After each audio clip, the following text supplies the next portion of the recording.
Iranian-American journalist Masih Alinjad joins us now to discuss the very latest. Thank you, as always, for coming on the show to just kind of try to help us process and understand what's happened.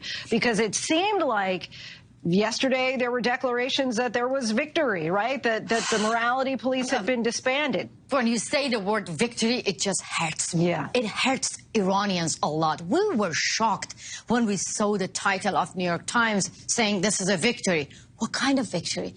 It was a total lie. It was disinformation. Because, look, a regime that killed more than 500 people just in 2 months, including 62 children, and arrested 18,000 protesters and sentenced them to death penalty, suddenly comes up with the idea and saying that we're going to abolish morality police. Of course, it was a propaganda move by the Islamic Republic. There was one British Iranian journalist who described this as a trial balloon, saying that there are such dire straits for the Iranian government that they just wanted to kind of see and kind of put this out there. Would you say that that's a fair assessment? Definitely. Let me tell you something. When dictators are shaken, they know how to use disinformation to mislead the rest of the world or to calm down the protesters within the society. But the truth is, just yesterday, which that fake news was the headline of many media, like Iranian regime abolished morality police, Iranian government actually shut down amusement park in Tehran because an employee was unveiled there. And her picture went viral on social media. This is the true face of the Iranian regime. Girls from the age of 7, they cannot go to school if they don't cover themselves. How come they're going to abolish morality police? They're going to allow girls to go to schools or to universities? Not at all. This is not going to happen. And that's why Iranians are saying that compulsory hijab and morality police, it was not an issue for the protesters. We want an end for gender apartheid regime. Was there any moment where you believed that the morality police were going to be shut down? That's a good question. Not at all. You know why?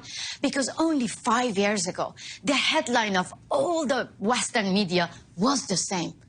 Go and research about this. The headline was, no longer morality police going to arrest women for hijab. We are going to send them to educational classes. But now we see that Mahsa Amini, 20-year-old woman, got killed by this same morality police. So that actually shows you when Khamenei and his regime feel fear and they know what to do, so they try to actually the same tactic to spread fake news and disinformation.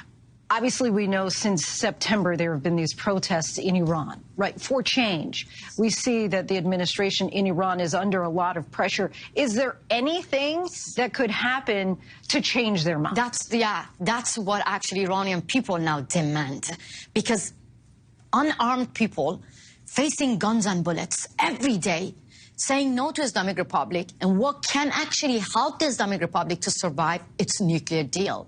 It's the U.S. government and its allies coming back to negotiate with the Islamic Republic. That's what we fear.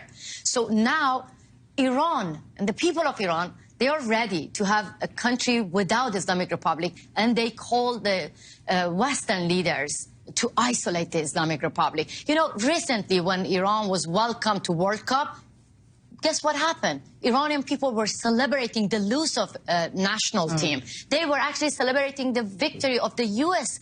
soccer team. So that actually shows you that Iranian people do not believe that this regime is a normal regime, and they call the rest of the world to isolate this murderous regime. Will the protesters only be satisfied if you change the regime? Oh, that's it. That's the only demand. Believe me, if now Iranian regime comes up and say that now women are allowed to go to a stadium, now women are allowed to remove their hijab, now we're going to abolish morality police, that's not enough, because we know that compulsory hijab is in the DNA of the Islamic Republic. If they really end that, it's going to be an end of this regime. But don't forget that this is 21st century.